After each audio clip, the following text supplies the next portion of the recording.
If you've been noticing cold hands, tingling feet, or feeling more exhausted than usual, this video is for you. Menopause can affect your circulation in ways most women don't realize. Today, I'm going to share 7 signs that your blood flow may be impaired and simple things you can do to help. Estrogen helps to keep your blood vessels supple and flexible and supports a healthy blood flow. But when your estrogen starts to decline in the perimenopause and menopause, your circulation can just start to slow down a little bit. And that can manifest in symptoms such as cold hands and feet, tingling, bit of fatigue or brain fog. So essentially, your body is sending you little signals that all isn't quite right with your circulation. We can look at cold hands and feet. So this is when your feet and your hands are cold, even if you're in a warm room, maybe even during the summer as well. And that just indicates that your circulation is getting really sluggish and the blood isn't getting a good force towards your fingertips and your toes. So for something like this, just gentle movement, maybe circling your arms, maybe just shaking your arms out, gentle movement, maybe the odd kind of punch, punch a cushion or something like that, just to get the blood flow moving to your hands, and maybe just doing some little quick feet running if your feet are cold. The other thing you can do is warm up from the inside. Now, this was one of my main symptoms, and I still do get cold hands and feet now, even in the summer. One of the things I found really fabulous was what's called a harimaki.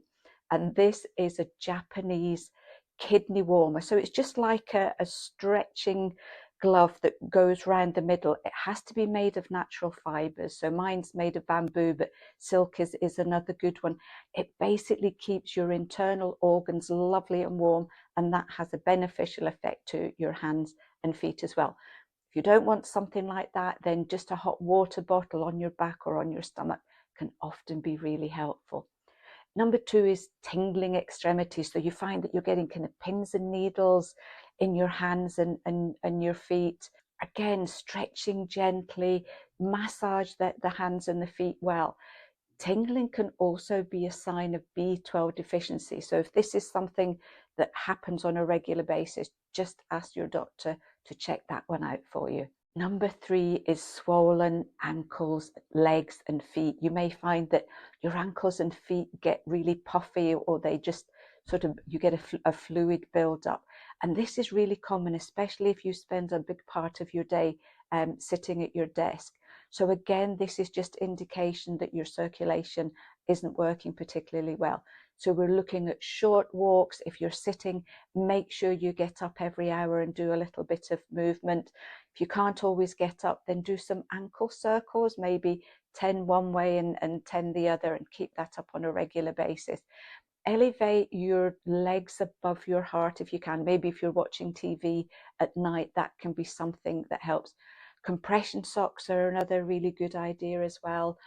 Herbs that you can look at would be horse chestnut. You can look at horse chestnut gels, which are very cooling and soothing and can really help.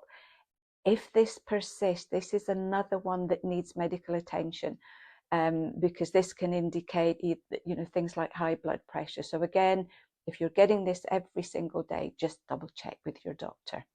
Number 4, frequent fatigue or a bit of brain fog. And it's kind of funny because we don't associate fatigue and brain fog with poor circulation, but all it's indicating is if your circulation is not very robust, then the oxygenated blood is not getting to your brain, it's not getting to your muscles, and that can be enough to cause fatigue.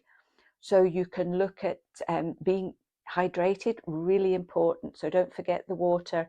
Regular movement, maybe a 10-minute brisk walk at lunch or whenever you can be really helpful. A little bit of running on the spot or a few jumping jacks can really help with this one too. The herb Ginkgo Biloba can be really helpful, as this is known to be of benefit for things like memory. You can also look at ginger. That's a lovely circulation boost. Any kind of the cayenne pepper, sprinkle some on your food, and your omega-3s as well. Number 5 is dizziness or light-headedness. So if you stand up quickly, if you get out of the bath really quickly, and you start to feel a bit dizzy, it just means that you've stood up before the heart has been able to pump blood to your brain. So again, that's another indication that things are just a little bit sluggish. Hydration, really important for this one.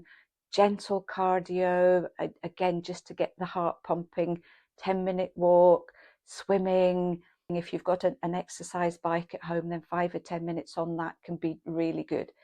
But again, if this is happening regularly, it could be an indication of either high or low blood pressure. So please do get this one checked out as well. Number 6 is varicose veins, or you find that you bruise really easily, but it takes ages for them to disappear. So varicose veins and sort of bruising is another indication that your circulation is getting really sluggish.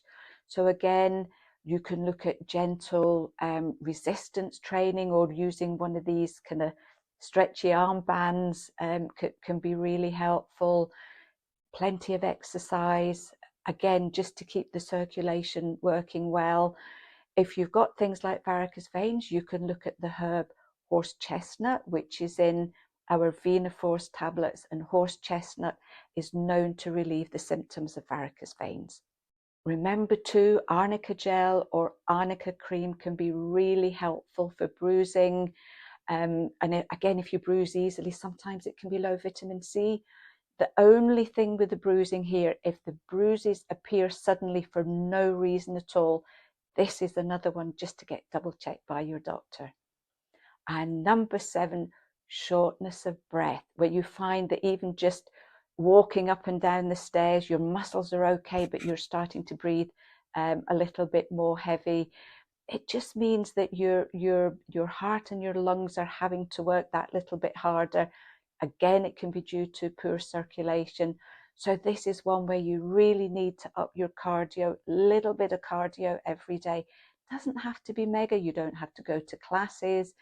If you've got stairs at work, we've got stairs at work here. So, and I'm up and down on a regular basis, and I try and run up just to get everything moving, because I do sit quite a bit as well. It could be a little bit of cycling. So you're wanting just to improve your stamina too. But this shortness of breath can also be an indication of anemia and other lung issues.